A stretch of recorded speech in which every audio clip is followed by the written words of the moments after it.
Assalamualaikum warahmatullahi wabarakatuh. Pada kesempatan ini, saya akan kembali mensosialisasikan mekanisme pendaftaran sekolah penggerak.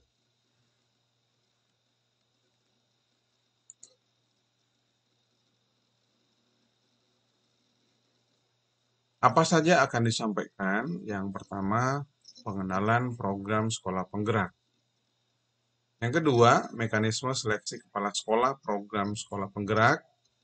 Dan yang ketiga, tata cara pendaftaran kepala sekolah penggerak. Sekolah penggerak sebagai katalis untuk mewujudkan visi pendidikan Indonesia.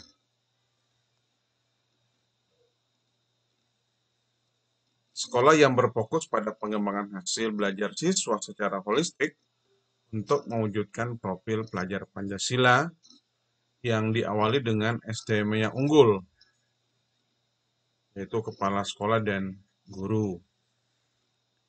Gambaran akhir sekolah penggerak secara umum adalah hasil belajar, literasi dan numerasi di atas level yang diharapkan.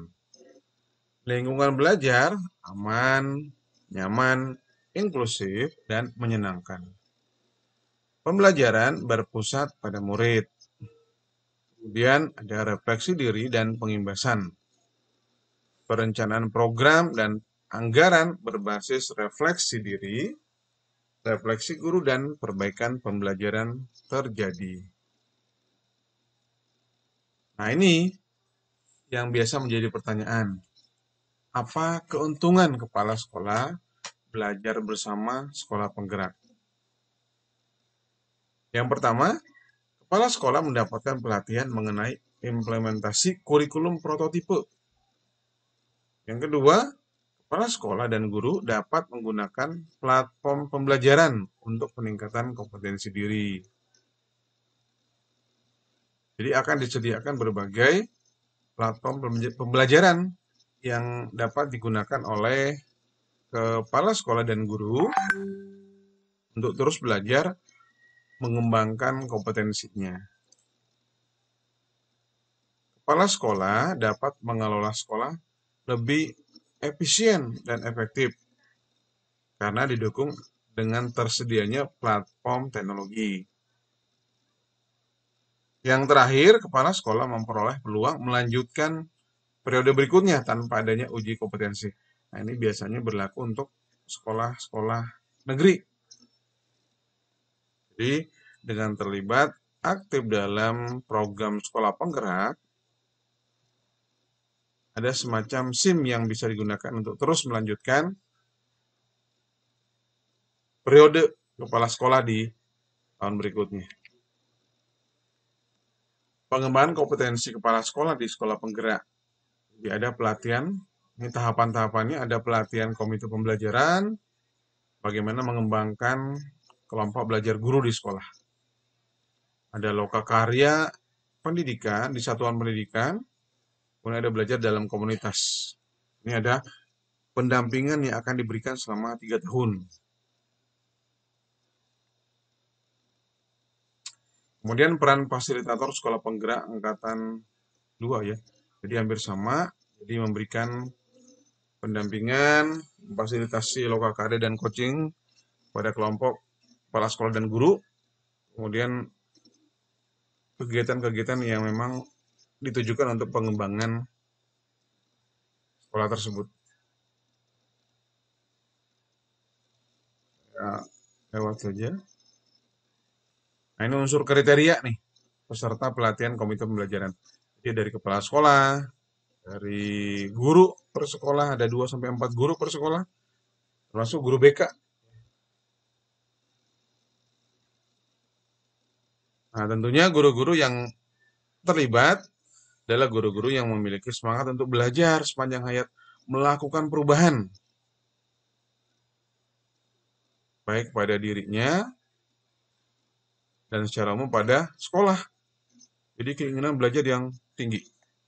Kemudian, guru yang memiliki pengetahuan dasar mengenai IT. Jadi sudah saatnya guru mempersiapkan diri menuju dunia digital, seperti pengoperasian aplikasi video conference. Saya pikir ini jadi hal yang sudah lazim di guru-guru di Indonesia, apalagi di masa pandemi seperti ini. Jadi sudah terbiasa menggunakan video conference. Kemudian guru yang bersedia mengikuti pelatihan dengan metode sinkronus dan asinkronus, baik secara langsung maupun tidak. Ya, itu yang dimaksud sinkronus dan asinkronus. Kemudian alur pelaksanaan program sekolah penggerak. Jadi ada pelatihan yang diberikan untuk kepala sekolah, guru, dan pengawas sekolah. Kemudian secara kontinu dilakukan sampai pada akhirnya ada pendampingan yang diberikan untuk implementasi kurikulum prototipe di sekolah.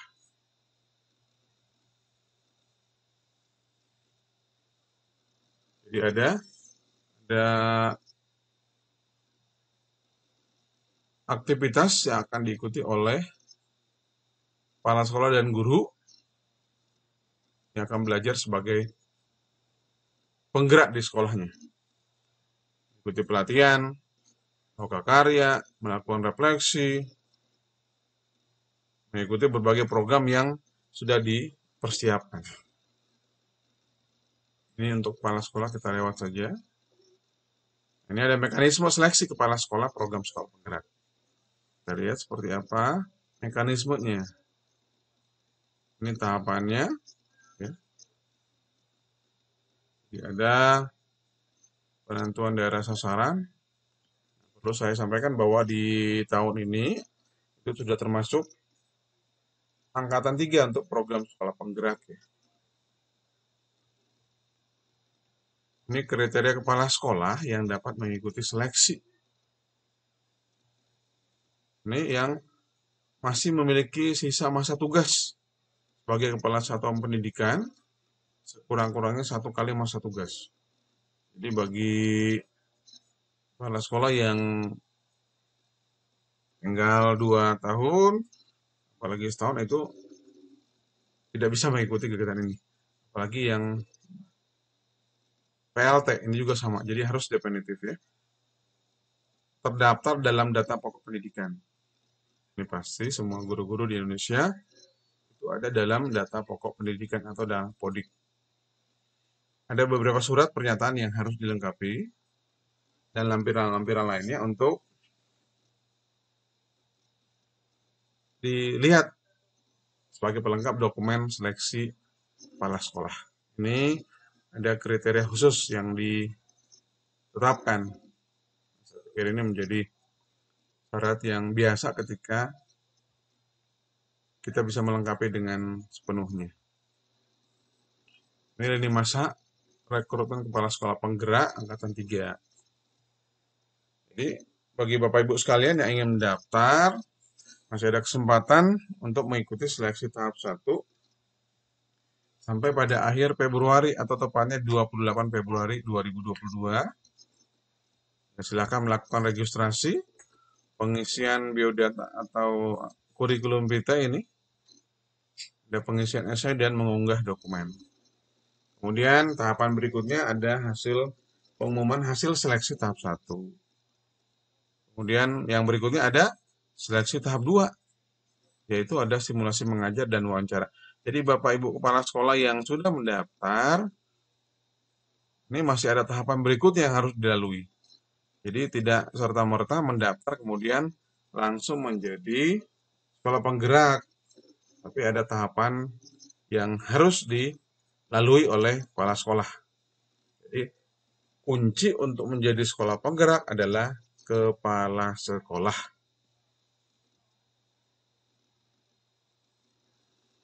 Ini pengisian biodata, ada pengalaman-pengalaman dalam mengikuti pelatihan, keorganisasian, ada prestasi, dan lain sebagainya.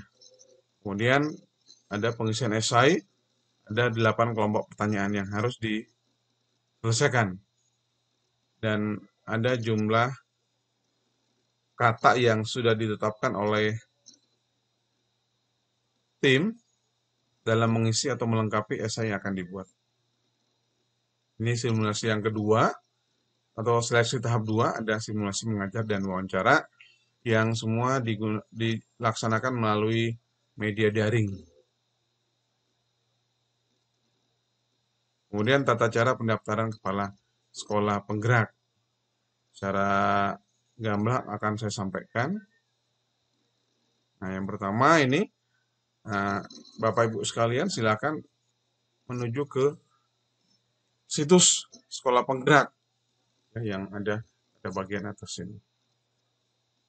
Atau bisa googling, ketikan sekolah penggerak dan nanti akan diarahkan kepada akun sekolah penggerak.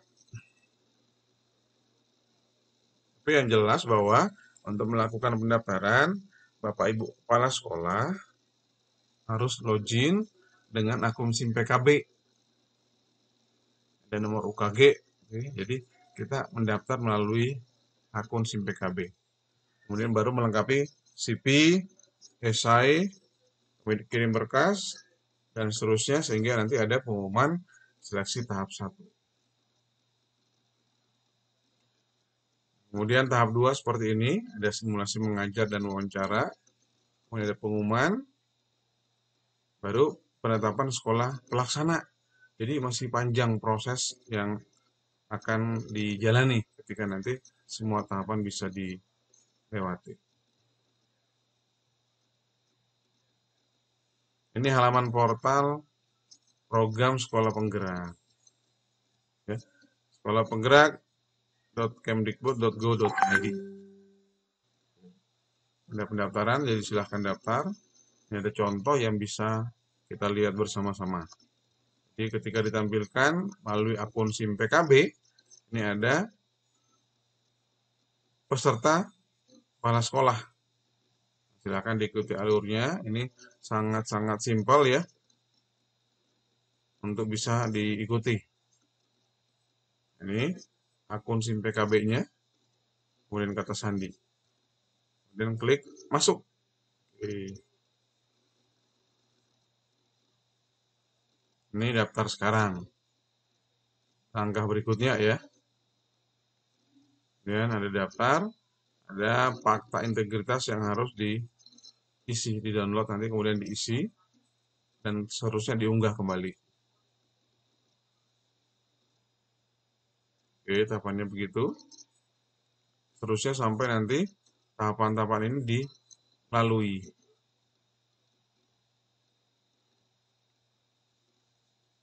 Ini ada unduh format untuk melengkapi persyaratan peserta sekolah penggerak. Kemudian unduh, nanti diunggah lagi.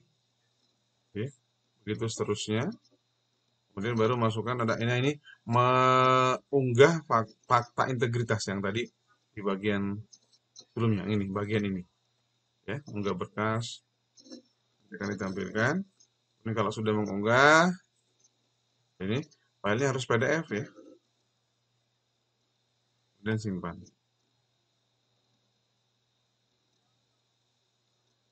Nah, kalau sudah terunggah, kirim berkas, akan muncul tampilan berkas berhasil diunggah. Itu ya Bapak Ibu sekalian. Kemudian dilanjutkan mengisi atau mulai mengerjakan daftar riwayat hidup atau CV. Kalau sudah selesai, langsung ke esai. Tahapan-tahapannya, data-data awal yang memang sudah terisi juga. Ini ada yang berwarna agak-agak gelap ini berarti dia terisi otomatis mengambil data dari Dapodik. Kecuali nomor telepon atau yang terhubung dengan WhatsApp ini yang masih berwarna agak-agak terang ini berarti bisa kita edit ya. Selanjutnya seperti ini diisi.